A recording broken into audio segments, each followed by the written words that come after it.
Welcome to the Game Plan on the Boardroom. I'm your host, Jordan Schultz, and we will be exploring coaches and executives around all of sports, how they got their starts, career inflection points, the best piece of advice they ever got. And our first guest on the Game Plan is my man, JB Bickerstaff, head coach of the Cleveland Cavaliers. JB, thank you for joining the show. No, I appreciate you having me. I'm extremely excited about it. A little bit of pressure being the first guest, but a lot of pressure. We got to shine, right? We got to shine. Well, you're a pressure player. You're a high pressure player.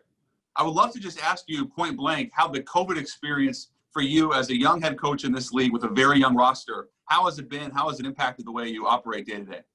It's completely changed it, to be honest with you. I think what it's done is it gave us a lot of time to evaluate. There weren't the games that were being fired at us. There wasn't summer league. There wasn't the draft right away. All those things. So it gave us an opportunity to sit back and say, what are things that we're doing right? What are things that we got wrong? And what are things that we just need to do new and different? And that's what, we charged our staff with, is coming up with as many new things that we possibly could and trying to vet those things out so that we come into next year and we're not doing the same things that we've done in the past, for the simple reason that that's what we've done in the past. We've done a bunch of group Zooms and FaceTimes and text messages. You go on and on and on, but we've been trying to find ways to combat that and keep building the chemistry that we were working on before the shutdown. What do you think has been the most successful thing you guys have implemented that you would not have done previously? Maybe the group Zooms, position meetings, I don't know. Is there something that stands out where you can say, we're going to use this moving forward regardless? Yeah, I think for us, we've done an amazing speaker series where, could go on and on with the guys that we've talked to, from Steve Harvey to Michael Strahan, Richard Jefferson, Chauncey Billups, Jason Terry. We've got David Fizdale. We've got a long list of guys. We're actually going to speak with Isaiah Thomas here shortly. So we've got a group of guys that, not just in sports, but all around the game, and trying to make our guys extremely well-rounded and educated. We talked to a group called Rise Up. That's a voting group, a voter education group. So we've done a lot of things to kind of, develop not just basketball players, but well-rounded human beings. And, we feel like the more of those we have, the better we're going to be, the more stable we'll be, the more we'll be able to handle adversity and tougher situations.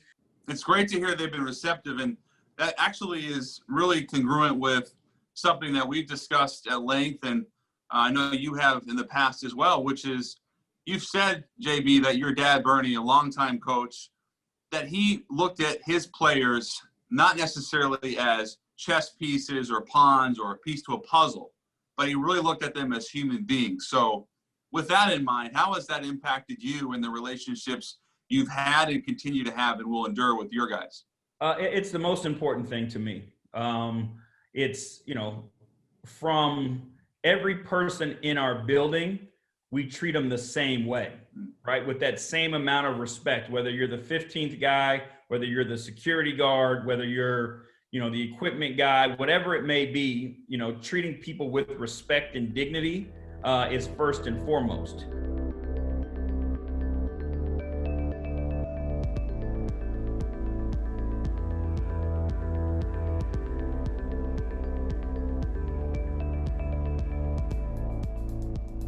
And what that does is it creates an environment where people want to come and people want to be and they want to stay.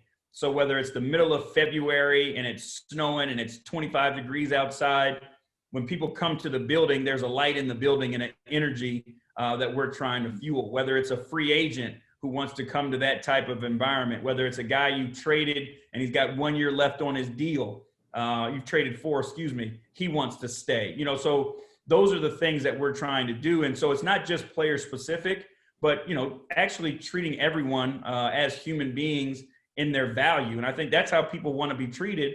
And they're more likely to give you more. If it's the equipment guy or the janitor or your best player or the 15th man, if they feel like they are more than just a piece, that you're moving around in order to get better, they're going to buy in and commit more to what you're selling and what you're trying to accomplish as a group. And then if you have a collective of people who are doing that, success is bound to come. And that's what we're trying to implement here. And, again, that's something that I learned from my father a long, long time ago. So how do you balance like this level of humanity that's so wonderful, but in a business that's defined by winning games, championships? How do you define that when you're demanding excellence every day from your players, but you're also trying to enhance their lives as human beings and grow these relationships? What's the balance? I think it's a matter of respect.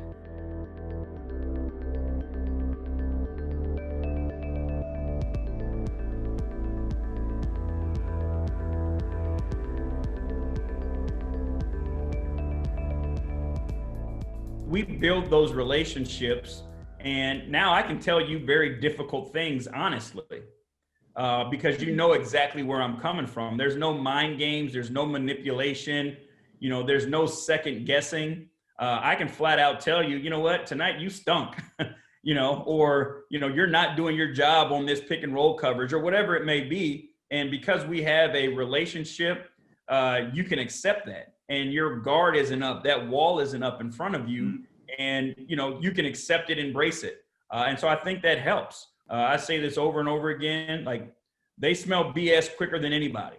So if you're not being genuine, if you're not being real, they know, right? They know right away. So as long as we can be honest and we can be genuine, then that relationship furthers what we're trying to do, because we can be real with each other and we can have hard conversations without any defense mechanisms being up. You said that your father has told you upwards of 25 times, I think that was just with Memphis, that you gotta put your big boy pants on. You gotta be honest. All of these, I'm hearing this message even without you saying that specifically. Is that something that young players, first, second, third year guys that are trying to establish themselves, is that something that they struggle with more? Are they more receptive than the veterans? How does that play out in the locker room? I think it's different. I think with the veterans, as a young coach or a coach in general, you really, really have to earn their respect, right? They've seen a lot of things. They've been coached by different people, and the level of success that they've seen, right? They've won championships or been all-stars.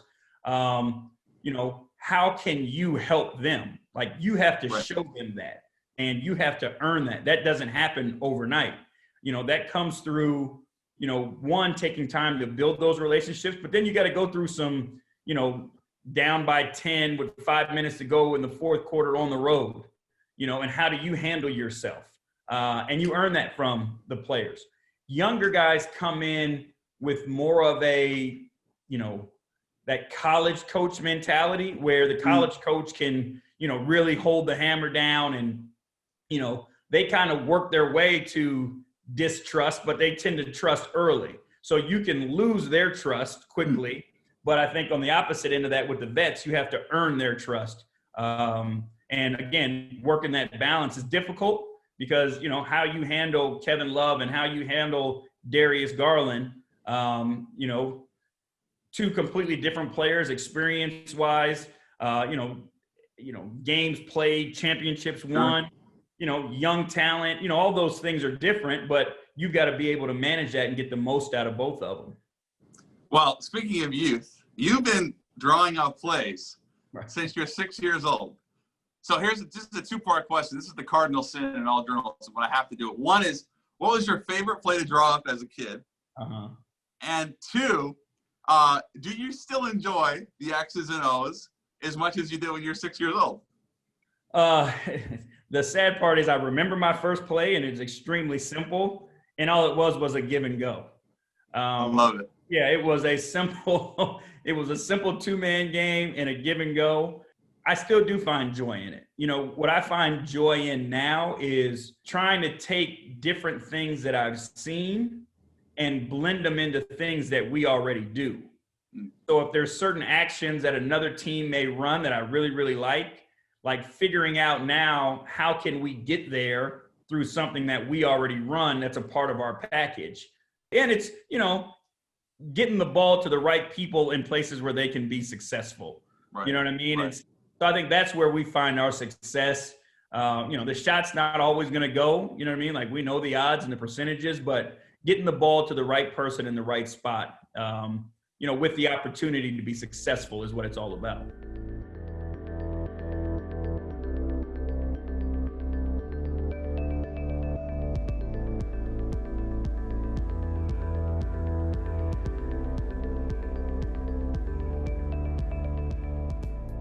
I'm extremely fortunate and extremely blessed.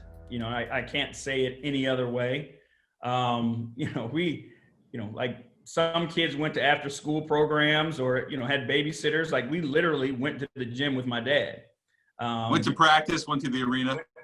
Went to the arena. I think about, the relationships with guys like Dale Ellis, Xavier McDaniels, like Nate McMillan and I still have conversations to this day. Sean Kemp, like, the list goes on, where these, these were like, big brothers, like babysitter types. I was in probably middle school age, and my dad was in Denver, and Reggie Williams, Georgetown Reggie Williams, was on the team.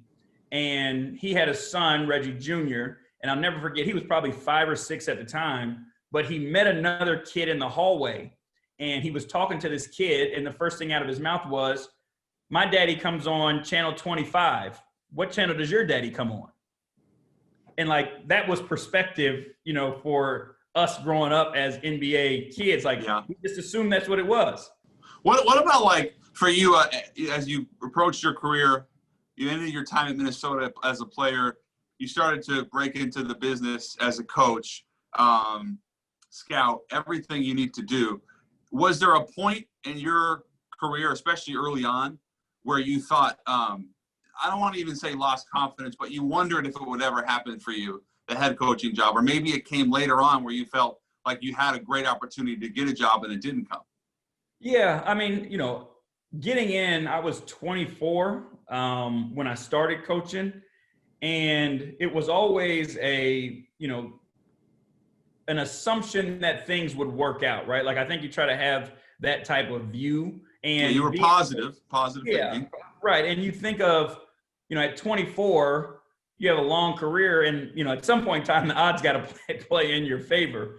But, there were things that happened where, some of the jobs, like, the interim job in Houston was difficult, but still being able to make the playoffs, with the team when I took over, we were 7 or 8 games under 500, like in the 10th spot. You know what I mean? So still thought that as a staff, we did a good enough job. And then you go into interviews that summer, and you don't get the job, so you have these thoughts of, what more does it take? And so again, you go back and you think about it, you dissect yourself, which I think is the most important thing. And you evaluate yourself and you try to figure out how you can be better and what more you can do.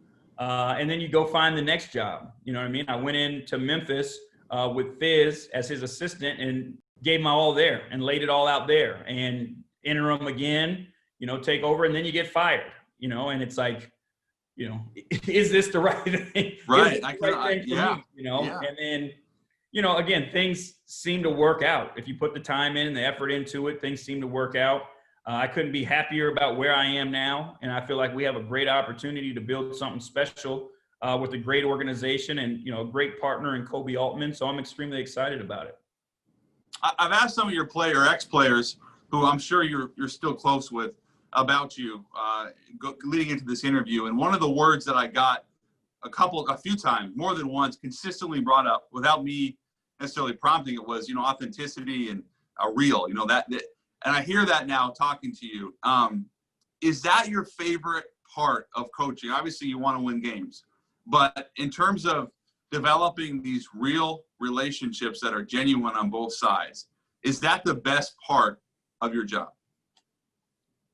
It's 1 and 1A, because 1 and 1A, that's fair. Like, what I really, really do love about this job is helping and teaching other people. You know what I mean? So like, we spend so much time, whether you call it development or whatever it may be, but like when you actually see a guy who you've been working with for so long actually go out on the floor and execute what it is that you've been working on, like that's a feeling that's, unmatched by most others. You know what I mean? Like, Right. I assume that's what teachers feel like, every single day. But, right. Well, you are a teacher. That's exactly right. And it's like that and the relationships, because, the relationships that I have now with some of these guys, like they will they will last longer than both of our times in the NBA. Careers. Yeah, there are people who I feel that and genuinely, have that connection with.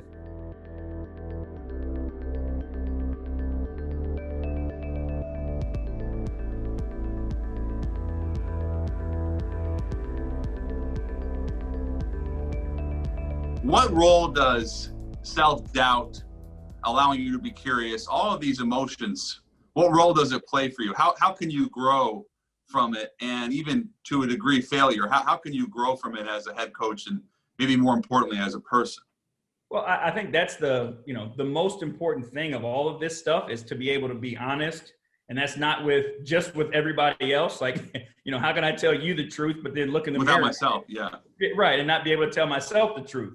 So I think that's the most important thing for all of us is like, can you judge or critique yourself in a positive way? You're not beating yourself down and, killing your self-confidence, but, finding your flaws and figuring out how you can be better from them. I've had those experiences before. I've made mistakes in game.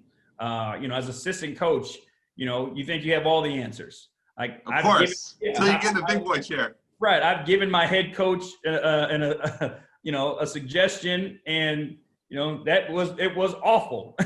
and he had to go to the podium that night and be like, hey, and he took the brunt of it. So it's like those things that you have to be able to see and evaluate in yourself and learn without, completely killing your confidence as well. I want to thank our inaugural guest on the Game Plan, JB Bickerstaff, head coach of the Cleveland Cavaliers. And please check out the rest of the Boardroom content, not just the Game Plan, but everything else and in between on the boardroom.tv. And we look forward to seeing you soon.